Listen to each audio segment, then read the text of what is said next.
After 27 years of greatness, Serena Williams' storied tennis career came to an end last night with a difficult 7-5, 6-7, 6-1 loss to Ajla Tomljanovic. I'll share my personal thoughts on the match and explain why I think it was a weird yet fitting way for Serena to go out here on Grand Slam Tennis News Today.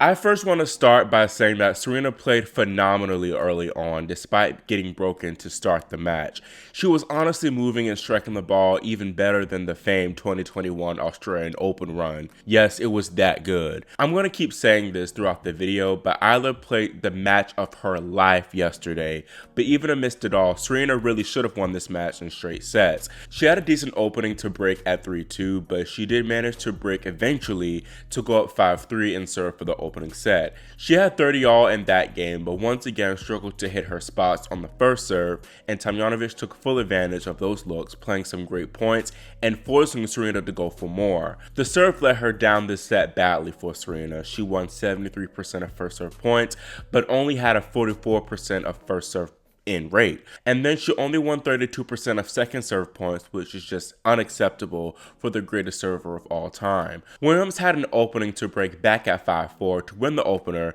going up 15-30, but once again Ajla elevated her level when she needed to and dug herself out of that hole. Serena was definitely a bit rattled after that and continued struggling on serve.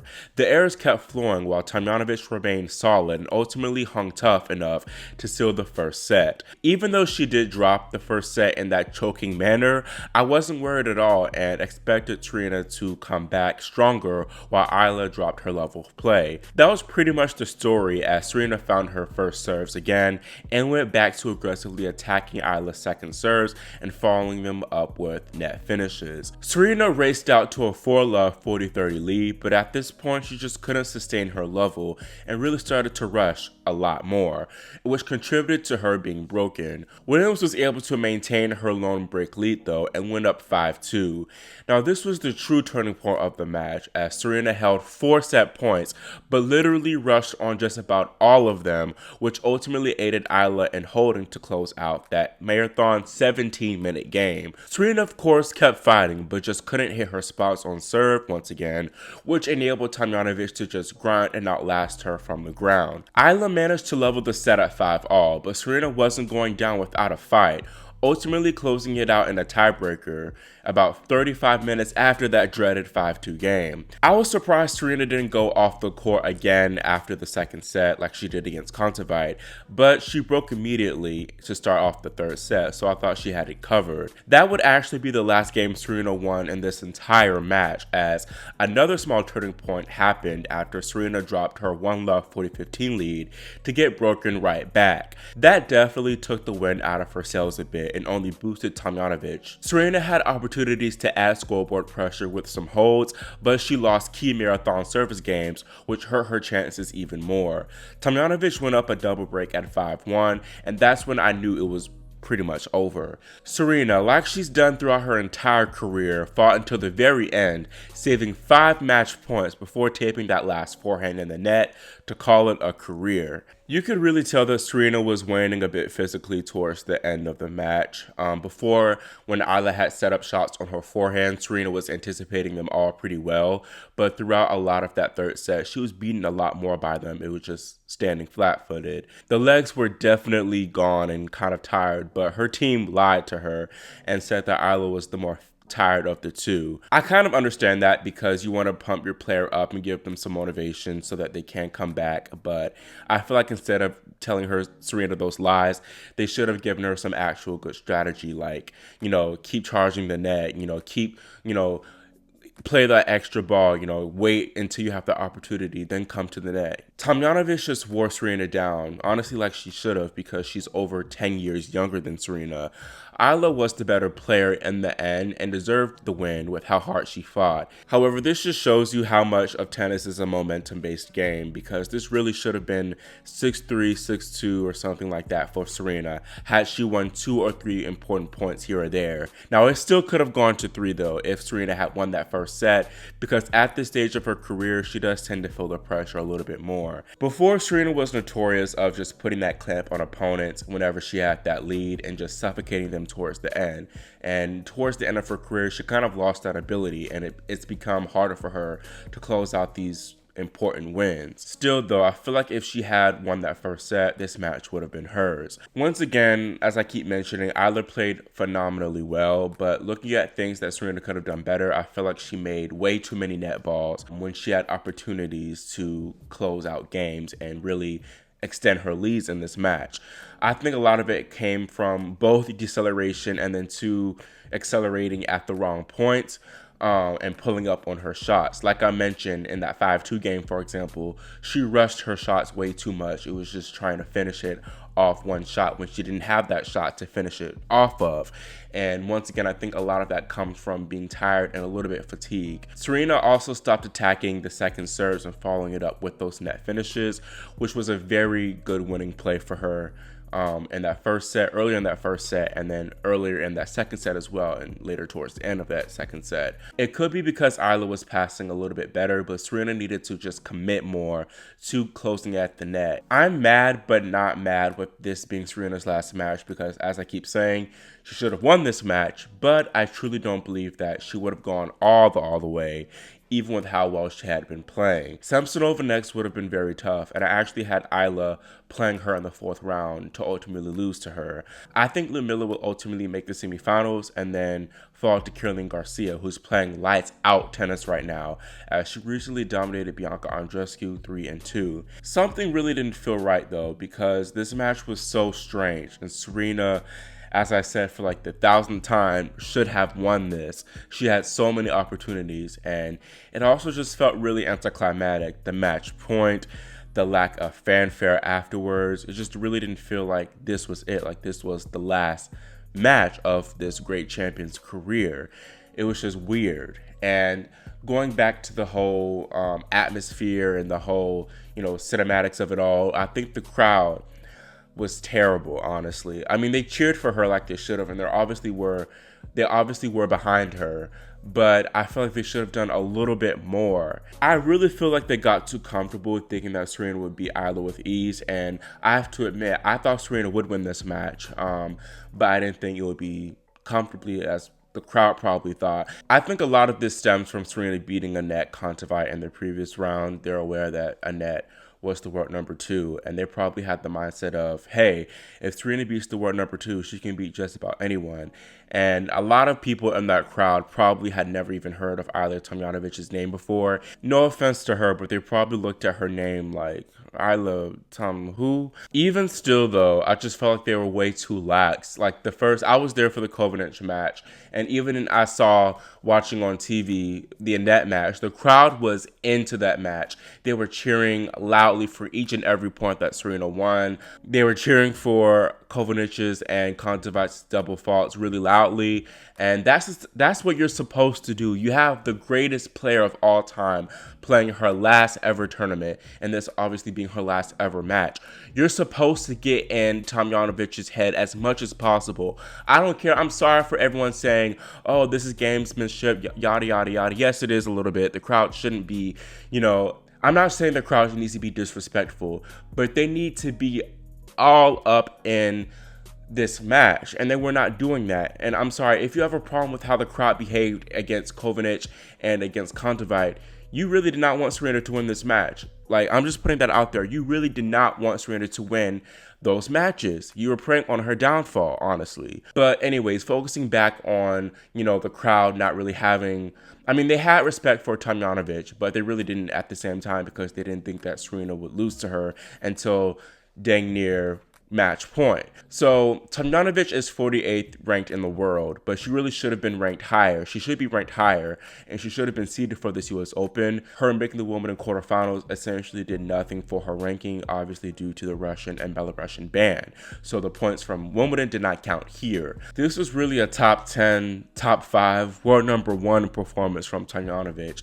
I knew she always had the potential for great things, but unfortunately, she showed it last night against my favorite Serena. I've rarely seen a player this mentally tough and steely, let alone on this occasion playing Serena and the crowd a bit, and this being her last ever tournament. She's also notorious for choking, so I expected that to show up last night, but it didn't. Even when Serena saved all those set and match points in the first and third sets, they were off of winners and forcing shots by Williams herself. Ajla did not choke there. She didn't back down at all, and that's when I knew she had this match and that she could win this match. Ajla is 29 years old. She's pushing 30, has never won a WTA title, only recently started having slam success, so she's definitely a late bloomer, I guess in every sense of the word. This was the best match she's ever played. I've said this so many times, but it's true, and it's ironic because she played poorly the last round against the Russian Mama Bradina, where she was down 5-3 in the third set and made over 55 unforced errors. I was nervous because of this, because I knew her level could only get higher from that point on, and she reached the highest of highs against Serena. All credit to her. Now, talking about Serena a little bit, I am a little bit upset and perturbed that she did not go to the bathroom after she won the second set like she did against Annette, and she said after that Annette match that she peed and that made her feel a little bit lighter. Serena, why did you not pee against Tomljanovic? Why didn't you pee? You should have pissed, Serena, to make yourself feel a little bit lighter, but you didn't. And even peeing aside, this would have given herself extra time to reset and recover after that grueling second set. But alas, the past is in the past. And then to doubles. Of course, Serena and Venus played doubles the night prior against Noskova and Hrdlicka. That was about a 2-hour doubles match, a real unnecessary 2-hour doubles match that they should have won easily, once again, like against Tomljanovic.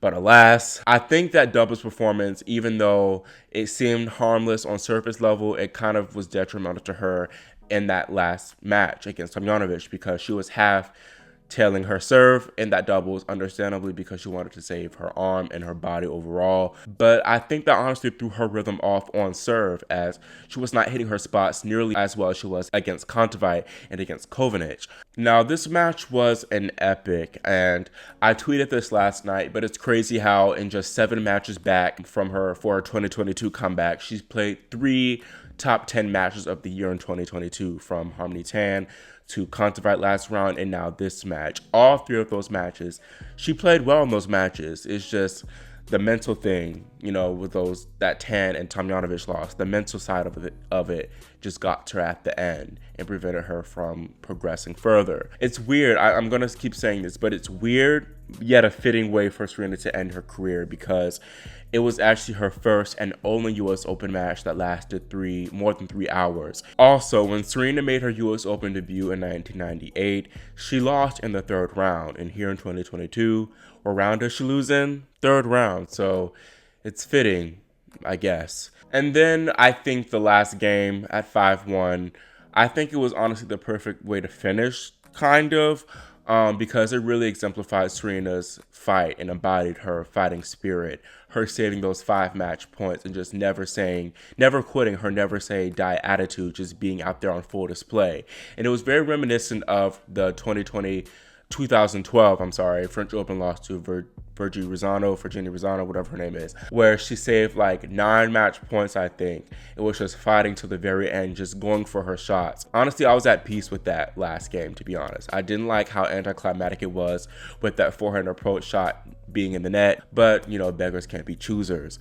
Now, in terms of this being the perfect send-off, it definitely wasn't, but I don't think the perfect send-off, it does exist because Pete Sampras had it after he won the 2002 U.S. Open, but regardless, it's very rare for players of Serena's caliber to even announce when they be retiring, because greats, like I just mentioned, Pete Sampras and the Steffi Graf, for example, revealed that they'd be leaving the sport after their last match. So this was definitely very different. Honestly, Serena exceeded my expectations for this US Open. I did not expect her to even play this well, especially considering how poorly she played against Raducanu in Cincinnati. I think she made really good changes, hiring Renee Stubbs, playing more practice matches against the pros, switching out those shoes so that she could move better. We saw out there, she's 40 years old, and it was at times looking like she was moving like a gazelle out there, and it was all thanks to those shoes and the training she's done the past few weeks.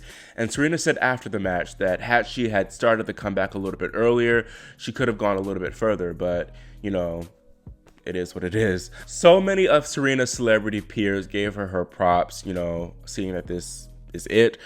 From Oprah, Tiger Woods, Michael Phelps, Michelle Obama, Allyson Felix, and countless others. Williams' WTA competitors also gave her 10s, including Angie Kerber, Coco Gauff, Ons Jabeur, Simona Halep, Roberta Vinci, and even Patrick Fishy self gave Serena a decent tweet. So that was kind of nice. Williams played, I can't stress this enough, she played exceptionally well considering that she's 40 years old and this being her 7th match. Even regardless of that fact, just standing alone, she played so well.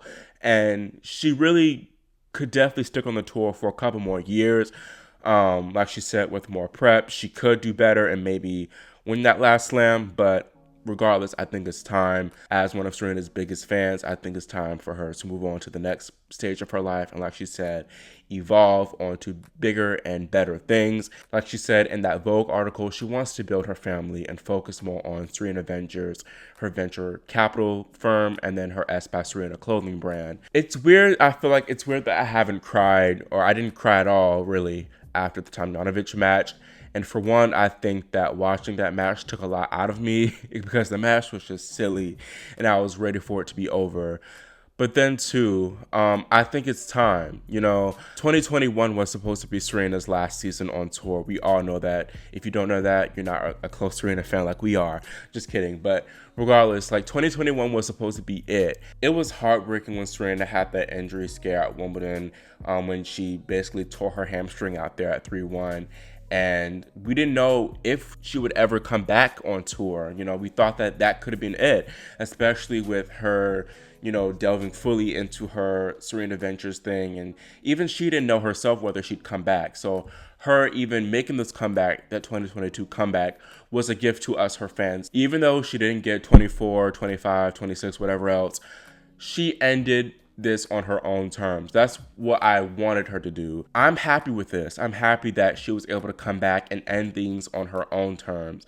I don't care about 24. She is the record at 23, and she is the greatest of all time. You can argue all you want. She is my GOAT. She is the GOAT. After the match, Serena acknowledged in interviews and in the press that she could keep playing with how well she did play this tournament, but she doesn't really think that she will. I really do think this is it because I could see Serena fully enjoying her time away from tennis and almost being like, dang, I should have done this sooner. This is great. I can focus on my daughter, my companies. I don't have to worry about training all the time. Yes, this is it. Williams, of course, could reconsider too, and I think her and Alexis will keep trying for baby number 2 in the offseason, and if she doesn't get pregnant, she could be like, well, why not Australia? Also thinking about Venus too, she still plans on competing on tour and is now the active player with the most slam titles at 7. Seeing her cry last night almost made me cry too because, as Serena said, she wouldn't be anything without Venus. Venus started it all. And to me, Venus is the most important player of the 21st century, but I'm planning on making a special video for that. But anyways, I was able to hold it together, even though I saw Venus cry, and I'm holding it together so far now, but we'll see how long that lasts. And this video is a mess, and I cannot articulate myself how I want to because I have COVID and my mind is just going each and every way. But Serena, I want to thank you so much for inspiring me. I love you so much. If it wasn't for you, this video wouldn't be even made. This channel wouldn't be made. I probably wouldn't even be involved in tennis if it weren't for you and Venus. So I thank you so much. And I plan on making a more formal thank you video because, like I said, I'm really sick. And I just feel like thoughts is just jumbling all in my head. I can't speak right. Like I said last night, your career might be over, Serena, but your impact is forever. So Thank you, Serena, and I love you, and I'm blessed to even have been a part of your greatness.